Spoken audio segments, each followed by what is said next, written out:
पिछले 8 दिनों से धरना पर बैठे हुए हैं जी तो कहीं ना कहीं उनके सामने विकट स्थिति उत्पन्न हो गई है। जी। तो क्या कहना चाहेंगे उन लोगों से? सिर्फ मेरे परिवार के लोग हैं और उनकी चिंता मेरी चिंता है, उनकी चिंता, इसीलिए तो मैंने आउटसोर्स करके कहा था कि आप लोग जाइए, मेहनत से काम कीजिए, सबका दिल जीतिए, परिश्रम कीजिए, संस्था चलेगी तो आप भी चलेंगे।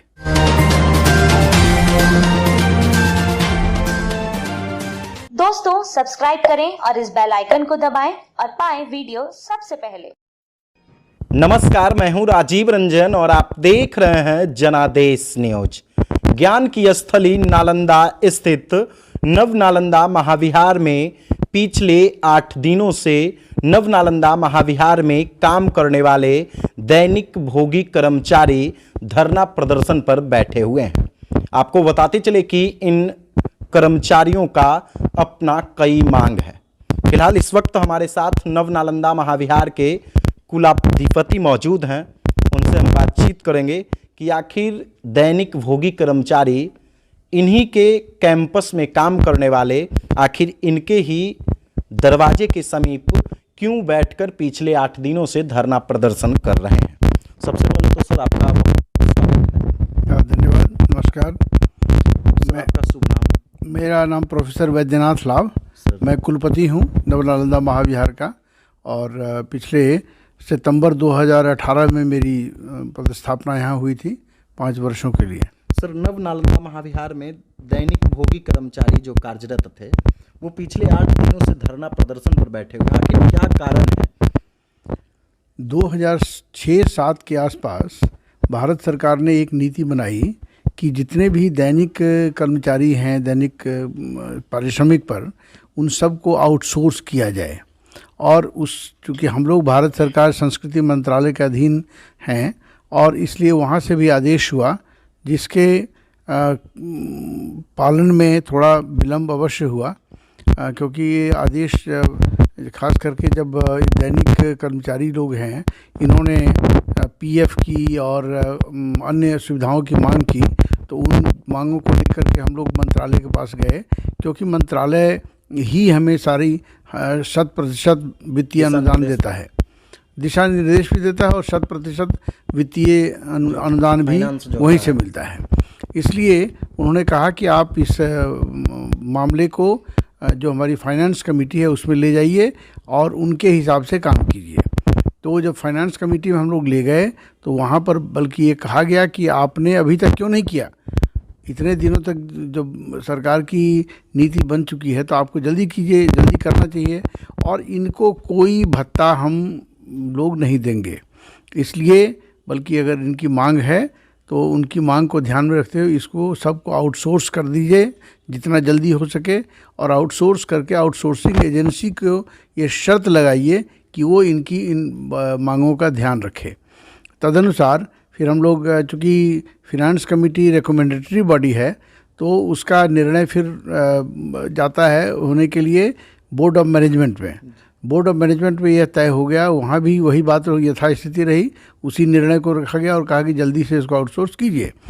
उसके हिसाब से हमने ओपन टेंडर निकाला और ओपन टेंडर में ये बात डाली गई कि जो हमारे दैनिक पारिश्रमिक भोगिक हैं, इन सबको ये सुविधाएं दी जाएं, इनके पीएफ की सुविधा दी जाए, मेडिकल की सुविधा दी जाए, और इन जो भी भारत सरकार का जो श्रम मंत्रालय है उसके हिसाब से जो भी पारिश्रमिक की दर तय होती हो बढ़े, उनके हिसाब से इनको मिलते रहना चाहिए।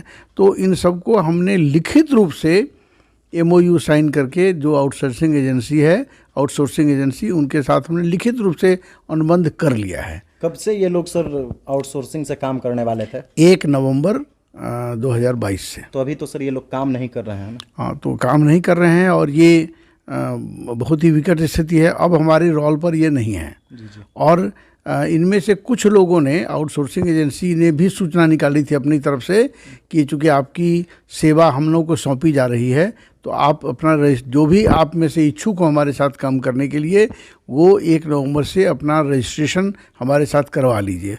उसमें कुछ लोगों ने अपना रजिस्ट्रेशन कराया, जो भी उनकी औपचारिकताएं होंगी, फ़ोटो होंगी, आधार कार्ड होगा, जन्म तिथि प्रमाण पत्र इत्यादि इत्यादि जो भी होंगे उन्होंने किया, और कुछ लोगों ने अपना अनुबंध वहाँ करा भी लिया है, लेकिन कई सारे ऐसे हैं जो बैठे हुए हैं और कहते हैं कि नहीं, हमें बेकार कर दिया गया। उनको बेकार कहाँ किया गया है?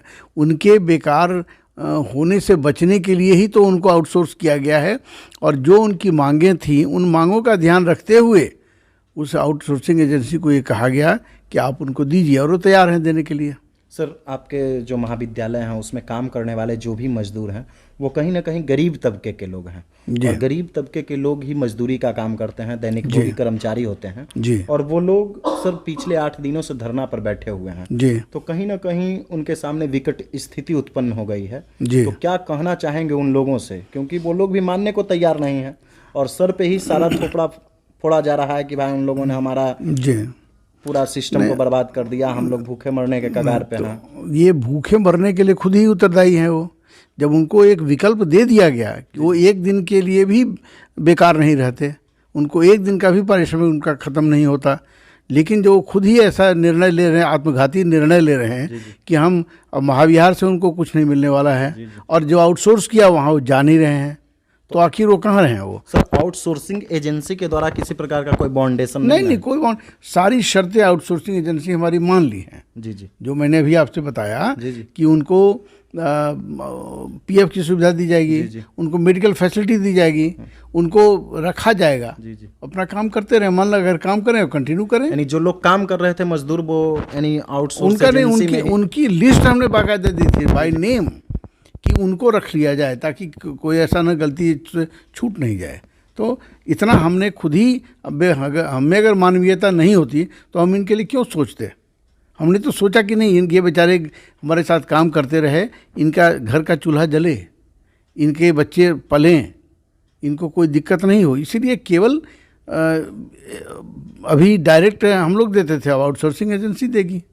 सर, पिछले 8 दिनों से वो लोग धरना पर बैठे हुए हैं सर के यानी महाविद्यालय के गेट के पास ही। जी। तो महाविद्यालय का कार्य कैसे संपन्न हो रहा नहीं, है या कितनी कठिनाइयाँ हो रही है? कठिनाइयाँ अब देखिए, भारत सरकार की संस्था है, हमारे पास छात्राएं हैं हॉस्टल में, हमारे पास विदेशी छात्र हैं, उन सब का जब पानी का सप्लाई बंद कर दिया था इन्होंने, और एक हमारा विदेशी कोई बच्चा था बीमार पड़ गया, हम डॉक्टर के पास नहीं जा सकते हैं, डॉक्टर का जो हमारा डिस्पेंसरी उसको सारा का सारा बंद करके ठप कर कहीं ना दिया कहीं था। पूरे महाविद्यालय का सिस्टम इनके धरना प्रदर्शन से आने एकदम बाधित हो गया है। बाधित हो गया है।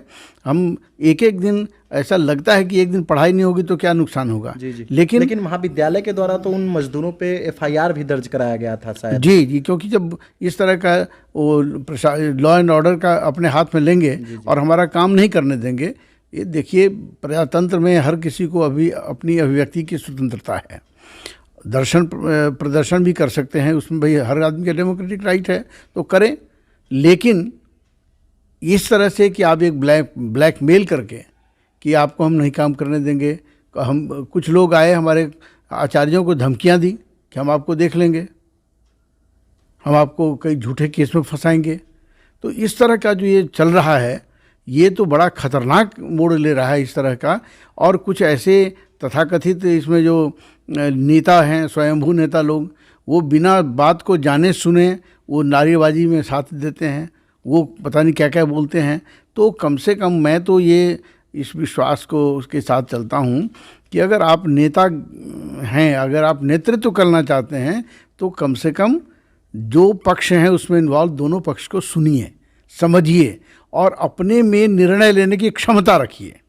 मजदूरों का ये कहना है सर कि भाई झूठे मुकदमे किए गए हैं, तो झूठे मुकदमे को भी वापस लिया जाए, ये मांग उन लोगों का है। झूठा मुकदमा कैसे मान लें? अगर आपने धमकी दी, अगर आप गेट बंद करके काम नहीं करने दे रहे हैं, आप गाली गलौज कर रहे हैं, तो ये इसको क्या झूठा मुकदमा कहते हैं? हमारे पास तो कोई लाठी डंडा नहीं है, हमारे पास कोई बंदूक नहीं है, हम अपने हाथ में किसी लॉ को, ऑर्डर को अपने साथ में नहीं ले सकते हैं। तो हमारे पास जब इस तरह की धमकियां आएंगी तो हम तो प्रशासन के पास ही जाएंगे ना। हमारी रक्षा कौन करेगा? हमारी रक्षा यहाँ की जो स्थानीय सरकार है उसकी पुलिस व्यवस्था करेगी।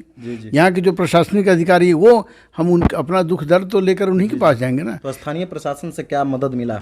नहीं, मदद तो मिल रहा है, लेकिन और मदद की आवश्यकता है। कि आज तो उन्होंने गेट खोला है, तो हम अपना काम आज से शुरू कर पाएंगे, लेकिन 5 दिन 6 दिन की जो नुकसान हुआ है उसका कौन भागी होगा?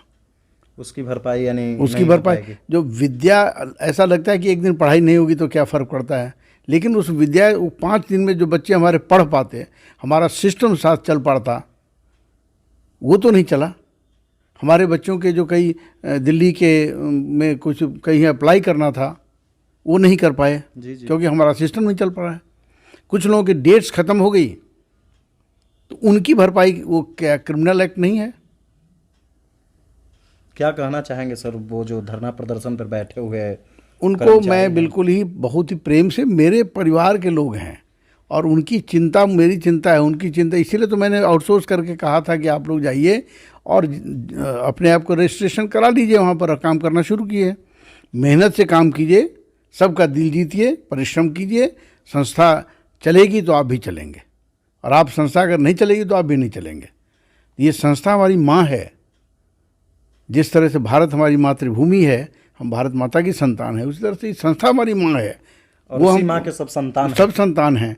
तो ये भाव लेकर जब हम चलेंगे और तो वो सब कुछ संतान सब, चाहे वो वीसी हो, रजिस्ट्रार हो, या सबसे बिल्कुल वो नीचे वाले कर्मचारी हो, सब एक परिवार सब एक है। परिवार हैं। तो उस परिवार में मुझे भी कष्ट होता है कि आखिर ये क्यों नहीं समझ पा रहे हैं, अपना ही भला नहीं समझ पा रहे हैं और मिथ्या आरोप लगा रहे हैं बिना आधार के। तो उनको समझे, और ये उन्हीं के भले के लिए है। कल को अगर हमारे अब रोल पर नहीं है और कल से वहाँ भी रजिस्ट्रेशन नहीं कराते हैं तो उसके लिए जिम्मेदार ये खुद हैं। जी जी। और मेरा कोई व्यक्तिगत निर्णय नहीं है, भारत सरकार की नीति है। तो भारत सरकार की नीति के तहत हम सब बंधे हुए हैं, हम आप सब बंधे हुए हैं जी उसमें। जी। कहीं ना कहीं भ्रष्टाचार का भी आरोप सर पे लगाया जा रहा है। तो आरोप तो मैं कह दूं कि भाई प्रधानमंत्री ऐसे हैं, राष्ट्रपति ऐसे हैं, तो बोली के वचने का दरदरता, बोलने में पैसा थोड़े लगता है कुछ। आप सिद्ध कीजिए अगर है तो। आप ऐसे बिना माने मतलब की बात करके और आप जाकर के पब्लिक इमेज ख़राब करते हैं। जिस आदमी ने पूरे ज़िंदगी भर तपस्या की और साधना से, अपनी विद्या के साधना से सबको, इतने को लोगों को, सैकड़ों विद्यार्थियों को पैदा किया है, जो कहाँ जहाँ तहाँ आज अपना दिगंत अपनी यश पताका फैला रहे हैं, तो आप ऐसे भ्रष्टाचार आरोप लगाते हैं। तो ये तो बड़ा दुर्भाग्यपूर्ण है। नहीं लगता है सर कि बिहार में ज़्यादातर इस तरह के मामले आते हैं सामने? अब क्या कहा जाए, अब जहाँ पर बिहार ही क्यों है, तो मैं ऐसा मानता हूँ कि कहीं भी जहाँ मेरिट को लोग नहीं समझेंगे, जहाँ ज्ञान को नहीं पहचान, जहाँ ज्ञान की कदर नहीं होगा, तो गाली तो कोई भी दे सकता है। अब इनको जो अनपढ़ अंगूठा छाप लोग हैं, उनको विद्या के कदरदानों की क्या कदर होगी? उनके लिए सब धन भाई पसरिए, पुरानी कहावत है। जी जी। तो यही है, ये बहुत दुर्भाग्यपूर्ण है। मैं इनसे फिर से अपील करता हूँ कि ये जाकर के अपने आप को जल्दी से जल्दी रजिस्ट्रेशन कराएं, ताकि इनकी रोजी रोटी चले। अगर नहीं कराएंगे तो न इधर के हैं न उधर के हैं, और फिर इन नेताओं के चक्कर में पड़ करके अपने आप को बर्बाद करेंगे। नव नालंदा महाविहार के कुलपति डॉक्टर वैजनाथ लाव थे, जिन्होंने साफ तौर पे कहा कि पिछले 8 दिनों से बैठे दैनिक भोगी कर्मचारी इनके अपने परिवार हैं, क्योंकि संस्था माँ होती है और एक ही माँ की सभी संतान हैं, चाहे वो वीसी हों या दैनिक भोगी कर्मचारी हों। इन्होंने सभी कर्मचारियों से अपील किया कि जिस प्रकार से आउटसोर्सिंग एजेंसी को काम का जिम्मा सौंपा गया है, आप लोग अपने स्तर से जाकर वहाँ अपने मेहनत से, लगन से काम करें, और जिस प्रकार से पहले काम करते थे ठीक उसी प्रकार से मेहनत से काम करते हुए अपना जीवन यापन करें। दोस्तों, लगातार हम आप तक अपडेट्स पहुंचा रहे हैं। अगर अभी तक आपने हमारे YouTube चैनल को सब्सक्राइब नहीं किया है तो जल्द से सब्सक्राइब कर लीजिए और पाइए बिहार की तमाम छोटी बड़ी खबरें। अगर वीडियो फेसबुक पेज के माध्यम से देख रहे हैं तो पेज को भी फॉलो कीजिए। धन्यवाद। दोस्तों, सब्सक्राइब करें और इस बेल आइकन को दबाएं और पाएं वीडियो सबसे पहले।